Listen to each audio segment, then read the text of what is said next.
2024년 마지막 주일입니다. 한 성도, 한 영혼, 주께로라는 꿈을 갖고 달려왔습니다. 수고해 주시고 애써 주신 성도 여러분들께 진심으로 감사한 마음을 드립니다. 수고하고 애쓴 그 눈물의 씨앗이 이제 아름다운 열매를 맺고 거두게 될 날이 곧 다가올 것으로 생각하니까 무척 큰 기대가 됩니다. 한 해를 뒤돌아보면 아쉬운 부분들도 참 많이 있습니다. 좀 더 복음을 잘 전했으면 더 좋았을 것을, 좀 더 사명을 잘 감당했으면 더 좋았을 것을, 최선을 다했느냐, 전심으로 그렇게 했느냐 뒤돌아보면 늘 아쉬운 마음을 갖는 것이 마지막 순간 뒤돌아보는 시간인 것 같습니다. 조금은 어떠한 마음 가지고 좀 더 잘하지 못한 부분들, 전심으로 헌신하지 못한 부분들에 대해서 마음 아파하는 그 시간. 근데 순간 문득 제 마음속에 이런 마음이 들었습니다. 전심으로 힘을 다해서 기대에는 미치지 못하는 그런 삶을 살긴 했지만 그래도 하나님께서 은혜를 베풀어 주신 그 은혜를 누리고 있다는 것을 생각하니까 감사한 마음이 들었습니다. 꿈이 있잖아요. 그 꿈이 이루어지지 않은 부분에 대해서 아쉬운 마음이 있지만 또 돌아보니까 그럼에도 불구하고 주님께서 베풀어 주신 은혜가 크더라는 겁니다. 자격 없는 사람, 늘 부족한 사람, 하지만 여기까지 인도하신 것이 하나님의 은혜였다라는 것, 이것을 생각하니까 마음이 좀 편안해지고 또 하나님께 영광을 돌리는 귀한 시간을 가질 수 있었습니다. 분에 넘치는 은혜, 하나님께서 베풀어 주신 사랑으로 여기까지 왔다는 겁니다. 한 것도 없는 것 같은데 허물 많은 죄인임에도 불구하고 베풀어 주신 은혜와 사랑을 생각한다면 우리는 감사함으로 영광 돌리는 귀한 시간이 될 수 있으리라 생각을 합니다. 이런 마음이 들게 되니 감사했습니다. 베풀어 주신 은혜를 생각하면서 하나님께 영광을 돌릴 수 있는 귀한 시간을 가질 수가 있었습니다. 한 해를 마지막으로 보낸 이 시간은 이런저런 이유로 많은 생각을 하는 그런 시간임에는 틀림이 없는 것 같습니다. 사도 베드로는 만물의 마지막이 가까이 왔다라고 강력하게 선포하고 있는 걸 볼 수 있습니다. 삶을 살아갈 때 만물의 마지막이 가까이 왔다라는 거, 가까이 왔다라는 얘기는 손을 내밀면 잡힐 듯 그렇게 가까이 왔다라는 것을 아주 가까이 만물의 마지막이 가까이 왔다라고 이야기합니다. 세상에 영원한 것은 없습니다. 오늘 2024년 마지막 주일을 지내는 것처럼 우리의 인생의 어느 한순간 그 마지막이 우리에게 있다라는 것, 만물의 마지막이 있다라는 것들을 생각하면서 삶을 살아갈 때 우리는 보다 중요한 것이 무엇인지, 가장 중요한 것이 무엇인지 그것을 위해서 살아야 된다라는 지혜를 얻게 됩니다. 우리 중 대부분은 마지막이 있다라는 것을 생각하지 못하면서 그러면서 보다 덜 중요한 것, 그렇게 중요하진 않은 그런 부분에 집착하면서 삶을 살아가고 있다고 생각을 합니다. 멋진 집, 그리고 아름다운 옷, 좋은 집, 좋은 차, 살아가는 데 필요한 것들이긴 하지만 사실은 그렇게 중요한 것이다라고는 이야기할 수는 없습니다. 특별히 만물의 마지막이 가까이 왔다라고 생각할 때 그런 것들이 필요하긴 하지만 정말 필요할까? 주님 오시는 날 그 모든 것들은 사실은 아무런 의미 없는 것들이 되고 말 것입니다. 정말 중요한 것이 무엇인지 이걸 알고 마지막을 준비하는 지혜가 필요한 겁니다. 처음 교회 성도들은 마지막 때가 있다라는 것을 그들은 확실히 믿었고 그것을 기억하면서 오늘이라 일컫는 그날에 그 최선을 다해서 주를 섬겼던 것들을 볼 수 있습니다. 마지막 주님께서 오신다라는 것, 내가 무엇을 할 것인가, 환난과 핍박 가운데서도 그들은 믿음을 지켰고 복음을 증거했으며 하나님의 교회를 세워나가는 일에 헌신의 힘을 다했던 것을 볼 수 있습니다. 언제 주님이 오실지 모릅니다. 도적같이 생각지 못한 날 주님이 오시기 때문에 늘 깨어서 그들은 마지막을 준비하면서 지혜롭게 살았던 것들을 볼 수 있습니다. 영광의 날, 그날에 가져다 주실 은혜를 고대하면서 오늘을 가장 중요한 것, 가장 중요한 것, 가장 중요한 것을 위해서 삶을 살아갔던 사람이 처음 교회 성도들이었던 걸 볼 수 있습니다. 만분의 마지막이 가까웠습니다. 어떻게 삶을 살아가는 것이 복 있는 삶일까요? 베드로는 오늘 본문에서 정신 차리고 근신하여 기도하라고 말씀하고 있습니다. 기도하라는 것입니다. 마지막 때를 살아가는 성도들은 기도하면서 삶을 살아가는 사람이라고 말할 수 있습니다. 어떻게 기도해야 되느냐? 그것을 우리는 예수님의 생애를 통해서 발견할 수 있습니다. 예수님께서 마지막 사명을 감당하고자 그 마지막 시간을 준비하면서 하신 일이 기도하는 거였습니다. 이 땅에 오신 목적은 우리를 구원하기 위함이십니다. 그 구원을 이루기 위해서는 대속물로 자기 자신을 줘야만 되는, 즉 다시 말해서 십자가의 죽음을 통해서 이 땅에 구원을 가져다 주는 것이 주님께서 이 땅에 오신 목적입니다. 이제 십자가를 짊어질 날이 다가왔습니다. 마지막 순간이 된 겁니다. 마지막 사명을 감당해야 될 그 시간에 예수님께서는 겟셀만의 동산으로 들어가셨습니다.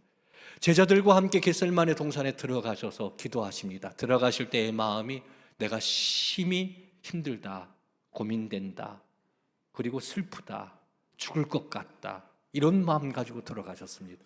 마지막 사명을 감당할 때 예수님의 마음은 심란했습니다. 불안했습니다. 두려웠습니다. 마음을 정하지를 못했습니다. 그리고 마음 한편에 유혹을 받고 있었던 것을 우리는 느낄 수가 있습니다. 짐작할 수가 있습니다.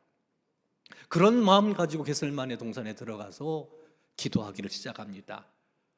제자들이 예수님 그때 당시 어떤 마음으로 기도했는지 힘쓰고 애쓰고 간절히 기도했다라고 그렇게 표현하고 있는 걸 볼 수 있습니다. 힘쓰고 애쓰고 간절한 마음으로 기도합니다. 마지막 사명을 앞에 놓고 마지막 순간 간절한 마음으로 기도하고 또 기도했던 것을 발견할 수 있습니다.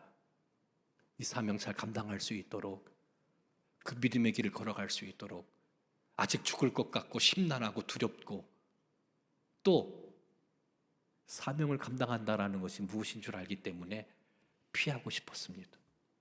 도망가고 싶었습니다. 그러니까 다른 길은 없냐고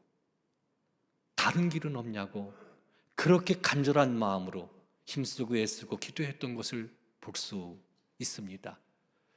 그리고서는 하나님 앞에 간절한 마음으로 평강이 올 때까지, 확신이 들 때까지 기도했던 것을 볼 수 있습니다. 제자들한테 이렇게 얘기합니다.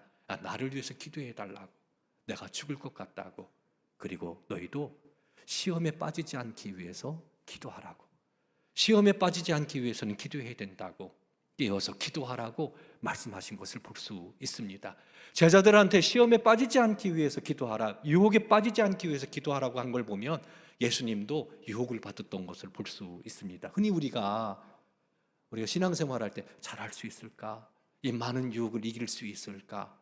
또 조금 더 확대해서 맡겨주신 사명 잘 감당할 수 있을까? 이 주신 직분 잘 감당할 수 있을까? 이런 걱정할 때가 많이 있습니다. 그런데 예수님의 마지막 순간에 하신 일을 통해서 어떻게 하면 이 사명을 감당하고 유혹에 빠지지 않고 승리할 수 있는지 그 비결을 발견할 수 있는 데 있습니다. 기도하는 겁니다. 그 마지막 순간 그 유혹 가운데 그 사명을 감당하기 전 예수님께서 취하신 방법은 기도였습니다. 힘들고 어렵다고 말씀드렸지요. 간절한 마음으로 기도하고 애썼습니다. 간절한 마음으로 강구했습니다. 힘쓰고 애썼습니다. 심란했던 예수님의 마음이 기도 시간에 평안해집니다. 확신이 듭니다. 용기가 생깁니다. 담대함을 얻게 됩니다. 그 기도 시간에 하나님의 능력을 받게 됩니다. 그리고 예수님 기도 후에 이렇게 말씀하십니다. 일어나 함께 가자. 십자가의 길을 걸어가는 것을 볼 수 있습니다. 겟셀만의 동산에 들어갈 때의 일은 힘들고 어려웠습니다만 힘쓰고 애쓰고 간절히 기도한 후에 그는 담대했습니다. 조금도 주저함이 없었습니다. 두려움이 사라졌습니다. 유혹을 이겼습니다. 주께로부터 오는 능력을 받았습니다. 그리고 그 길을 걸어갔던 것을 발견할 수 있습니다. 그러니까 유혹에 빠지지 않기 위해서는 기도해야 되는 겁니다. 사명을 감당하기 위해서는 기도해야 되는 겁니다. 기도하면 능력 받습니다. 기도하면 평안함을 주십니다. 기도하면 용기를 주십니다. 기도하면 주님께서 역사하셔서 그 일을 이루신다라는 것을 믿으시기를 주의 이름으로 축원합니다. 기도할 때는 어떻게 기도해야 되느냐? 정신 차리고 근신하여 기도하라라고 이야기합니다. 반면에 제자들은 어떻습니까? 예수님께서 시험에 빠지지 않도록, 미혹에 빠지지 않도록 기도하라 당부했는데 이 제자들은 예수님처럼 기도하지 않았습니다. 힘쓰고 애쓰고 간절한 마음으로 기도하지 않았습니다. 잤습니다. 피곤해서 잤습니다. 고단해서 잤습니다. 피곤하고 고단하면 기도 못하잖아요. 왜? 졸리니까. 충분히 이해할 수 있잖아요. 그 결과 어떤 일들이 벌어집니까? 베드로가 예수님을 부인합니다. 지극히 작은 여종 앞에서 예수님 모른다고. 누가요? 베드로가. 베드로가 누굽니까? 베드로가 누굽니까? 예수님 어디를 가든지 무엇을 하든지 내가 예수님 지키겠습니다. 예수님과 함께 하겠습니다. 이렇게 고백했던 사람이 베드로입니다. 베드로는 높은 산에서 예수님께서 변형된 것을 본 사람입니다. 하나님의 음성을 들었던 사람입니다. 모세와 엘리야와 예수님과 함께 대화하는 것을 들었던 사람입니다. 즉 다시 말해서 영광의 나라를 하나님의 은혜로 보고 경험한 사람이 베드로입니다. 그런데 그런 베드로가 넘어졌습니다. 나사로가 죽었을 때 그 죽은 나사로를 살리는 그 현장에 베드로가 있었습니다. 예수님께서 말씀하실 때 죽은 자가 살아납니다. 이것을 본 자가 베드로입니다. 오병이어의 신비로운 떡을 먹었던 사람이 베드로입니다. 예수님께서 물 위를 걸어가셨던 것들을 직접 목격했던 사람이 베드로입니다. 그도 물 위를 걷기도 했습니다. 온갖 병을 고치는 기적을 체험한 사람이 베드로입니다. 그는 이렇게 고백합니다. 주는 그리스도시요 살아계신 하나님의 아들입니다. 하나님의 특별한 은혜를 받아 누구도 고백할 수 없는 위대한 고백을 합니다. 예수님이 하나님의 아들이라는 것, 구원자가 되신다라는 것, 그리고 그 주님을 위해서 죽겠다고, 어디든지 무엇을 하든지 주와 함께 하겠다라고 그렇게 장담하고 결단했고 그런 믿음을 갖고 있던 사람이 베드로입니다. 베드로와 같이 큰 믿음 가지고 있는 사람 있습니까? 그랬던 베드로가 넘어졌습니다. 그렇게 호언장담했던 베드로가 나 예수님 몰라, 나 예수님 모른다고, 나 예수님 진짜 모른다니까. 그것도 예수님께서 형벌을 받고 계신 그 현장에서 예수님을 똑바로 바라보면서 예수님 모른다고, 나 저 사람 모른다고. 사랑하는 성도 여러분, 베드로 같은 사람이 유혹에 빠진 겁니다. 넘어진 겁니다. 쓰러진 겁니다. 어떻게 이런 일들이 벌어질 수 있습니까? 어떻게 하면 이 유혹에서 이길 수 있고 사명을 감당할 수 있습니까? 기도입니다. 그래서 예수님 말씀하신 겁니다. 정신 차리고 깨어 기도하라고. 미혹에 빠지지 않게, 유혹에 빠지지 않게 기도하라고. 아마 베드로는 이날의 경험을 뼈저리게 느끼고 있었던 겁니다. 그래서 만물의 마지막이 가까이 왔을 때 성도들에게 정말 피를 토하는 심정으로 간곡하게 얘기하는 겁니다. 정신 차리십시오. 근신하십시오. 기도하셔야 됩니다. 기도하셔야 됩니다. 그날 내가 기도하지 않아서 넘어졌습니다. 내가 기도하지 않아서 유혹에 빠졌습니다. 내가 기도하지 않아서 시험에 들었습니다. 내가 기도하지 않아서 예수님 부인했습니다. 기도하십시오. 기도해야 됩니다. 간곡하게 말씀하고 있는 것을 볼 수 있습니다. 길은 있습니다. 기도입니다. 기도는 하나님과의 대화입니다. 기도를 통해서 능력받습니다. 기도를 통해서 심란한 마음이 평안해집니다. 기도를 통해서 두려움이 사라집니다. 믿으시기를 바랍니다. 믿으시기 바랍니다. 수많은 유혹이 있잖아요. 여러 가지 시련이 있잖아요. 가야 될 길은 남아있는데 턱없이 부족한 우리 자신의 모습, 힘이 없어. 어떻게 해야 됩니까? 마지막 시간, 마지막 순간 예수님께서 하신 것은 기도였습니다. 힘쓰고 애쓰고 간절한 마음으로 땀방울이 핏방울이 될 정도로 몸부림치면서 평안하실 때까지, 능력 받을 때까지, 하나님 함께 하시는 확신을 가질 때까지 그러면 됩니다. 그러면 유혹이 이길 수 있습니다. 시험에 빠지지 않을 수 있습니다. 맡겨주신 사명을 감당할 수 있습니다. 많은 시간, 기도의 시간을 가져야 됩니다. 보다 깊은 기도의 시간을 가져야 됩니다. 피곤하십니까? 피곤하니까 기도해야 됩니다. 바쁘십니까? 바쁠수록 기도해야 됩니다. 해야 될 일들이 많습니까? 그렇기 때문에 기도해야 됩니다. 주님 주신 힘과 능력으로만 할 수 있으니까. 이 시간 우리 한번 뒤돌아보는 시간 갖도록 하겠습니다. 하나님 앞에 내가 기도하는 시간은 어느 정도 가지고 있나? 어느 정도 내가 깊이 있는 기도를 하나님 앞에 드리고 있나? 주님 약속하셨어요. 새벽에 도와주시겠다고. 새벽 기도 나오세요.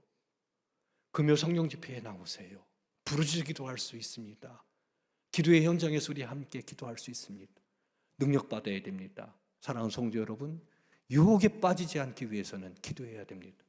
맡겨주신 사명을 감당하기 위해서는 기도해야 됩니다. 우린 연약합니다. 부족합니다. 하나님의 능력이 필요합니다. 그 능력은 기도를 통해서 우리에게 내려주신다라는 거, 마지막 시간, 마지막 순간 예수님께서는 겟세마네 동산에 들어가셔서 몸부림치며 간절한 마음으로 힘쓰고 애쓰고 기도하셨다라는 것을 꼭 기억하시고, 유혹에 빠지지 않게 기도하라, 예수님의 말씀을 가슴에 새기면서 보다 더 깊은 기도의 자리, 보다 더 많은 기도의 시간을 통해서 주님 주시는 힘과 능력으로 마지막 때를 준비할 수 있는 우리 성도 여러분들이 되기를 주님의 이름으로 축원합니다.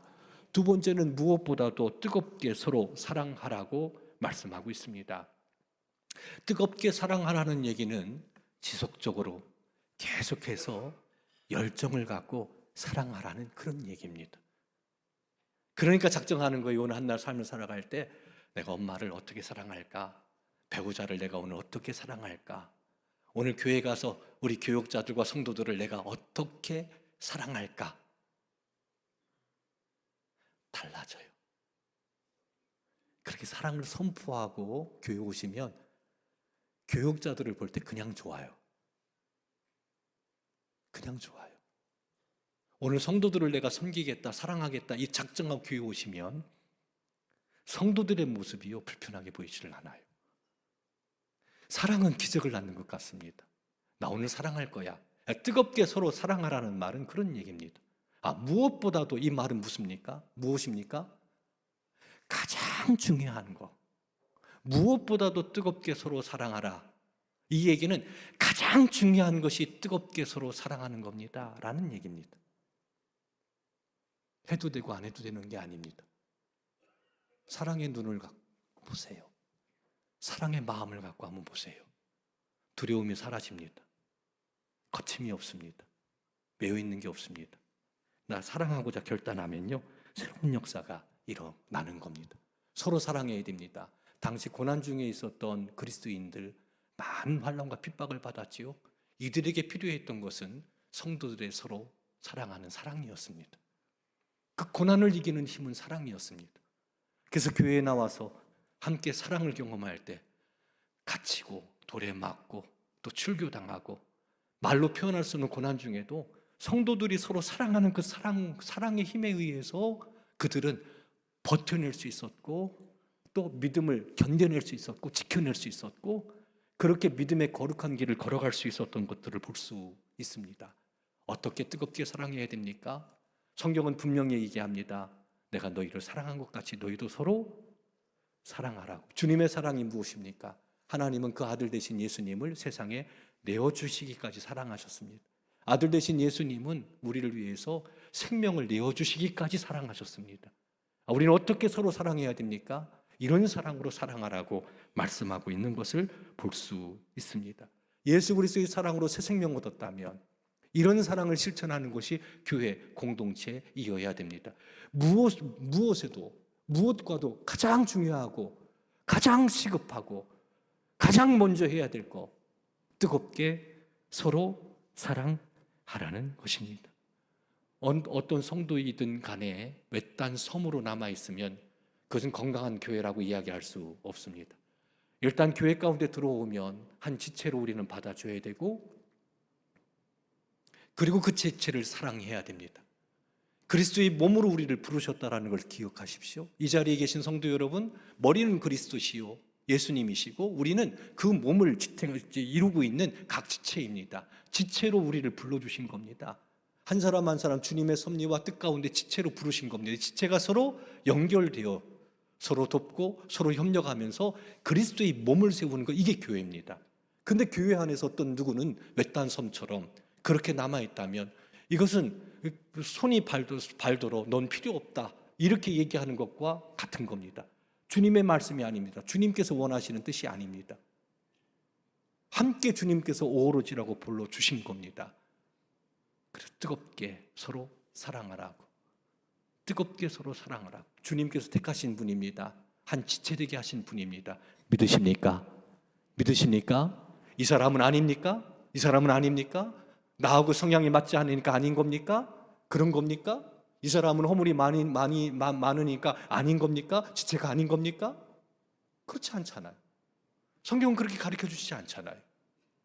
주님께서 뜻하셔서 부르신 분들 지체로 세워주셨다라고. 그러면 지체는 서로 필요한 것들을 채워줘야 됩니다. 세워줘야 됩니다. 격려해야 됩니다. 위로해줘야 됩니다. 왜? 함께 그리스도의 몸을 세워나가는 것이기 때문에. 필요 없다라고 얘기한다라는 것은 그리스도의 몸을 나누는 것과 같습니다. 그것은 옳지 못합니다. 고난 중에 있던 이들이 서로 지체가 돼서 서로 배려하고 관심 갖고 사랑을 나눌 때 힘이 생깁니다. 용기가 생깁니다. 너끈히 믿음의 길 걸어갑니다. 주님 오시는 날 때까지 우리는 그렇게 서로 사랑하면서 서로가 서로를 지탱해주고 서로가 서로를 격려해주면서 어디 안에서 따라합시다. 주 안에서 그렇게 걸어가는 것이 신앙의 길이에요. 마지막을 살아가는 삶의 길이라는 겁니다. 처음에 말씀드렸듯이 사랑하고자라고 결단하면 두려움이 사라집니다. 불안함이 사라집니다. 나 사랑할 거야.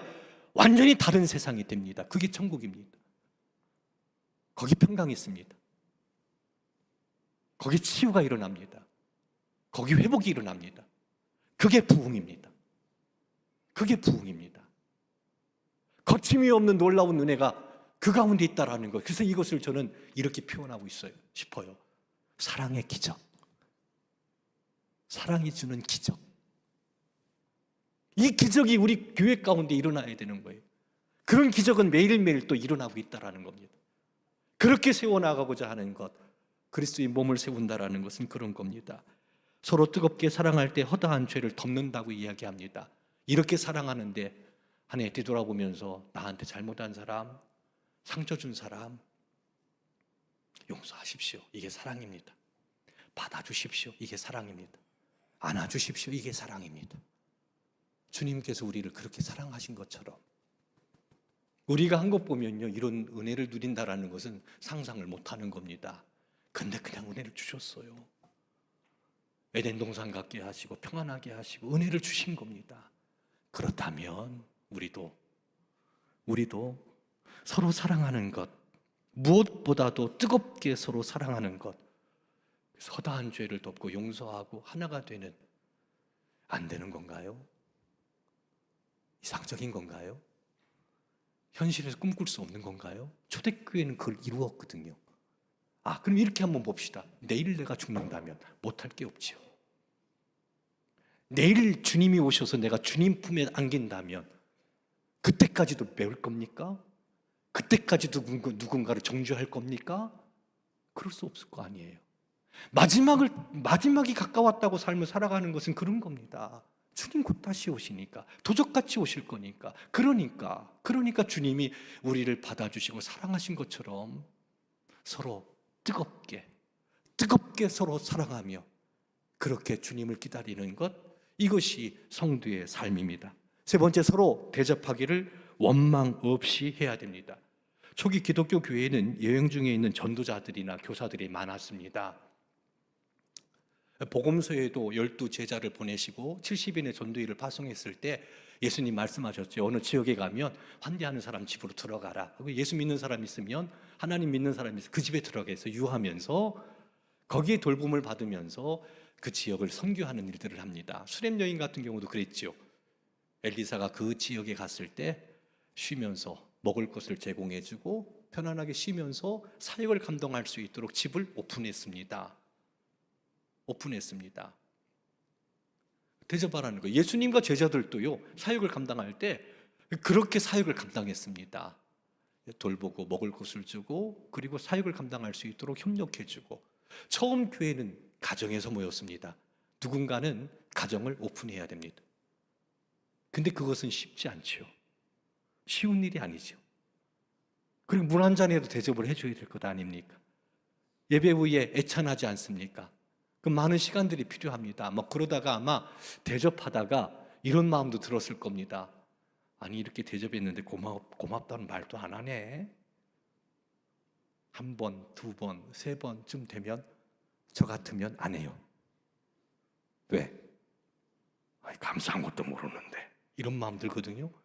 어쩌면 그렇게 베드로가 그 마음을 알았든지 뭐라고 얘기합니까? 서로 대접하십시오. 원망하지 말고 그냥 하라는 겁니다. 받을 거 기대하지 말고 그냥 대접하라는 얘기입니다. 대접하면 아브라함 생각이 납니다. 뜨거운 날, 아브라함이 집에 있는데 바깥에 뜨거운 날씨에 세 사람이 서 있습니다. 급히 그 사람들을 집으로 초대합니다. 식게 하고 쉬게 합니다. 그리고 기름지고 좋은 송아지를 잡아 요리하게 합니다. 달려가서 젖을 짭니다. 떡을 굽습니다. 그리고 극진하게 대접을 해줍니다. 히브리서 13장 1절 말씀을 보면, 1절과 2절 말씀을 보면 이렇게 기록되어 나옵니다. 형제 사랑회를 계속하고 손님 대접하기를 잊지 말라.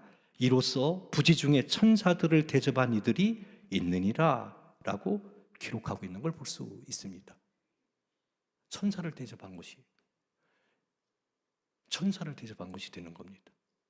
손님 대접, 다른 말로 환대, 이렇게 이야기할 수 있습니다.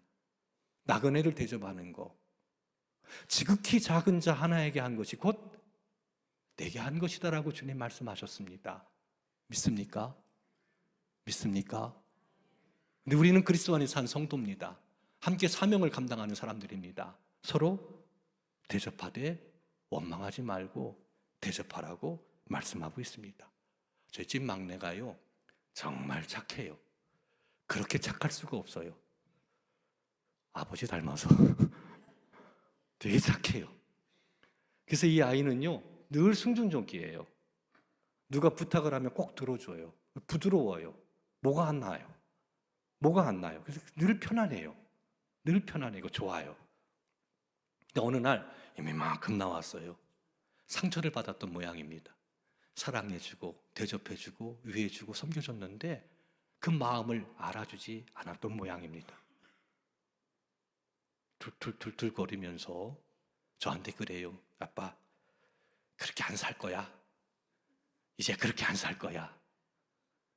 그러더라고요. 좀 시간 지난 다음에 제가 그런 얘기 했습니다. 지서봐, 너하고 아빠는 그 체질이 섬기는 사람이어야 돼. 그냥 그렇게 살아. 괜찮아, 그렇게 살아. 그렇게 얘기한 적이 있습니다. 근데 베드로는요, 이렇게 얘기합니다. 대접하세요. 원망하지 말고 대접해서 하세요. 대접했는데 그 사람이 나를 알아주지 않으면 더 좋은 거야. 왜? 상은 주님이 주시니까. 주님께 대접하는 마음으로 원망하지 말고, 감사하지 않는다고 툴툴거리고, 대접해 줬는데 악으로 갚는다고 그렇게 욕하지 말고 그냥 대접한 것으로서 감사하게, 원망하지 말고 대접하라고. 사랑하는 성도 여러분, 대접을 받고 계십니까? 대접을 하고 계십니까? 대접을 받으셔야 되고요, 대접을 하셔야 됩니다. 왜냐하면 서로 대접하라고 했으니까. 근데 그 마음은 그런 거예요. 내가 채우겠다라는 거. 그런 세상은 어떤 세상일까요? 서로 대접하고자 하는 그런 마음을 갖게 될 때 그 모임은 어떤 모임이 될까요? 그게 하나님 나라 아닐까요? 그 속에서 행복해집니다. 그 속에서 편안해집니다. 서로 대접하니까 어떤 일이 벌어집니까? 부족함이 없는 겁니다. 그런 겁니다.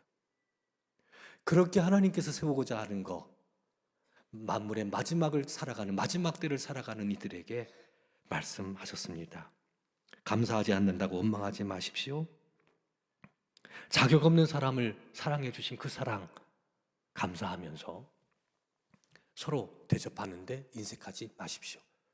주님께서 영광을 받으시고, 아니 대접한 것 때문에 욕을 먹는다 할지라도 그렇게 삶을 살아가는 것이 그리스도인들의 삶이라는 것을 꼭 기억하시고 주기를 좋아하고 대접하는 우리 성도 여러분들의 삶이 되기를 주님의 이름으로 축원합니다. 누구를 대접할 것인가, 어떻게 대접할 것인가 구체적으로 한번 실천해 보십시오. 바뀔 겁니다. 하나님 나라를 보게 될 겁니다. 평화를 누리게 될 겁니다. 기적을 경험하게 될 겁니다. 마지막으로 선한 청지기 같이 서로 봉사하십시오. 베드로는 그렇게 얘기합니다. 정신 차리고 깨어 근신하라. 정신 차리고 근신하여 기도하라. 기도하라. 무엇에도 뜨겁게 서로 사랑하라.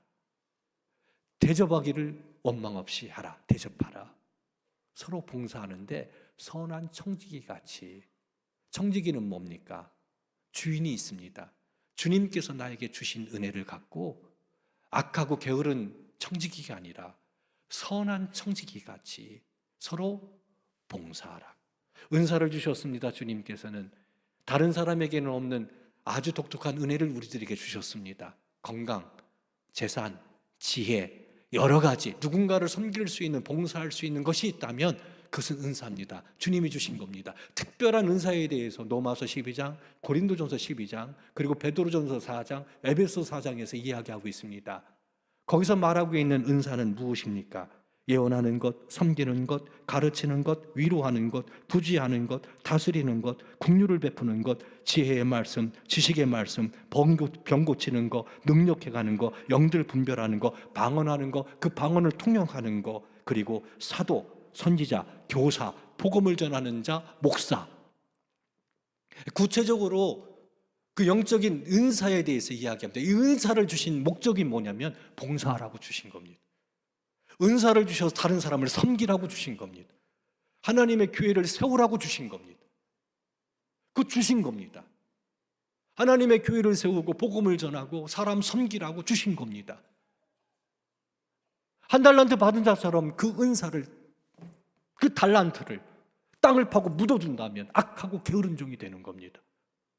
2달란트, 5달란트 가진 자처럼 하나님께서 이 특별한 은혜를 내가 주셨으니 그것 가지고 나 혼자 내 가족만 위하는 것이 아니라 또 누군가에게 손을 내밀고 베풀고 서로 봉사하는, 그렇게 해서 부유케 하는, 그것을 위해서 우리에게 은사를 주셨다고 이야기합니다. 게으른 종이 되지 마시고 선한 청지기가 되어서 그 은사를 주신 것, 하나님이 주신 것 가지고 이제 봉사하는 사람, 마지막 날 주님을 기다리는 사람의 삶이라고 말씀하셨습니다. 그럴 때 우리는 보람 있습니다. 기쁨 있습니다. 그리고 삶의 활력을 갖게 될 겁니다. 살아가는 이유를 경험하게 될 겁니다. 하나님의 은혜가 넘치는 놀라운 공동체를 세워나갈 수 있습니다. 예수 그리스도께서 죽으심으로 허물고 많고 죄 많은 우리를 구원해 주셨습니다. 새 생명 우리에게 주셨습니다. 주님 다시 오실 때 은혜를 가져다 주신다 약속하셨습니다. 주님 오시는 날이 마지막 날입니다. 그 마지막 날이 가까이 다가왔습니다. 어떻게 살아야 되겠습니까? 정신 차리고 맑은 정신으로 근신하여 기도하십시오. 서로 뜨겁게 사랑하십시오. 서로 대접하십시오. 원망 없이. 그리고 선한 청지기 같이 서로 봉사하십시오.